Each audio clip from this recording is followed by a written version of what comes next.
About an hour from Solala is this small village, and these people can't get all the way to the hospital. The hospital comes to them. Eye doctors, dentists, and general practitioners come out here to give the services that these people need. Now, about a year ago, a Eugene dentist came up with this idea, a way to prevent tooth decay in these small places. And he says it already appears to be working. Almost every place seems like a long distance when you're trying to get somewhere in Guatemala, which is why the doctors of the Cascade Medical Team take the clinics to the rural village. When the outreach team arrives at a village about an hour from the hospital, there's already a line. This time of year, it's dry and dusty in Guatemala. The sun is bright and very hot. He was about 2050 with the pinhole. Conditions that can be unforgiving for the eyes. Para mí me parece excelente porque he doesn't have the money to pay for an eye examination, so it's great to have somebody who comes here and does it for free. A set of glasses, and he's ready to go. Entonces está bien. In the other corner, aches and pains are handled by a medical doctor. And upstairs, it opens my eyes. Dentist Tom McCready spends most of his time pulling teeth. Soft drinks are like water here. Sugar is a major staple of the Guatemalan diet. That's hard on teeth. Back in Eugene, Tom's done dental work for low-income people. And I see a lot of decay there, but nothing like what I see here. You see a few tears, but Guatemalans are tough people. Their gratitude overshadows any pain they may feel. It gives me a feel, just a really good, warm feeling in here to try and help some of these people that are in pain. Dentist George McCulley has visited this same village. He's tired of pulling teeth. Hello!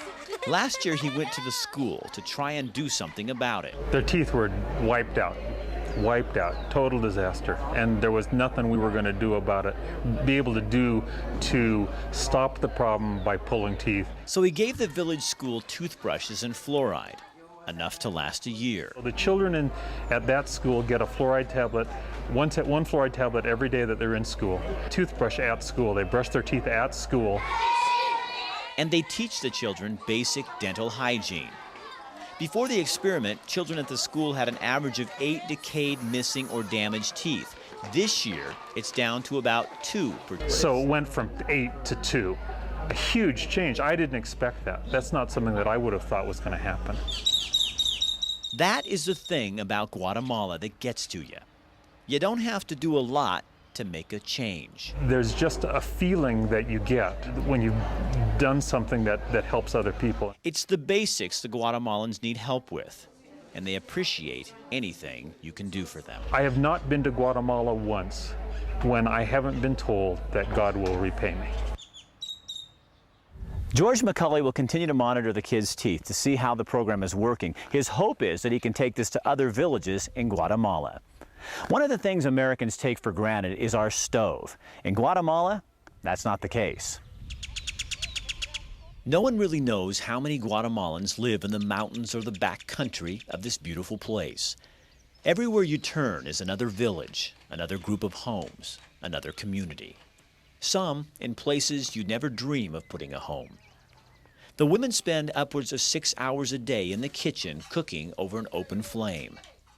The kitchen is where Guatemala's future is changing. Oh, this is really important for us. Rebecca Galindo works with HELPS International. HELPS is a relief organization that brings groups like the Cascade Medical Team from Lane County to this country to help. Not just serving medical needs. Stove teams are changing Guatemalans' lives, one kitchen at a time. We are talking about the health of the people.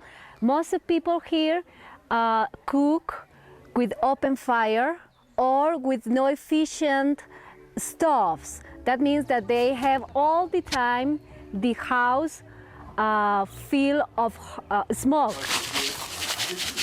Volunteers install modern, efficient wood-burning kitchens for the Guatemalans.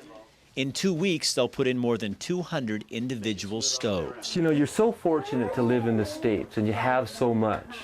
And you know, when you come here, you just see how people live and the conditions they live in, but they're happy, but they have a really extremely hard life. The stove makes life easier. Less time, less wood, which is good for the environment, and a stovepipe through the roof, which means fewer health problems. Okay, tap her down.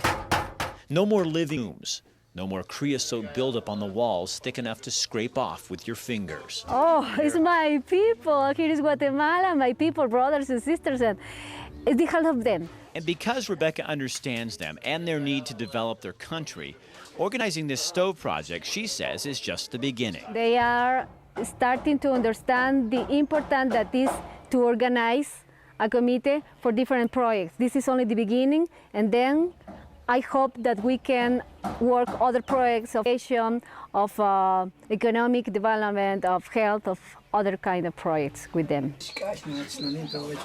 That's how you change a country. The stove is seen as a doorway for the indigenous people of Guatemala. It's also a convenience, and they get so excited over their new appliance. That look, the appreciation, is why people like Bob Orlando keep coming back year after year. Dios te damos gracias por la familia de Doña Juliana. We could feed the world. We could change the world. If every American gave a little and teamed up, we could change the world. We really could. Oh, I totally believe it with all my heart. Yeah, we could change the world. We could improve life for everyone on planet Earth.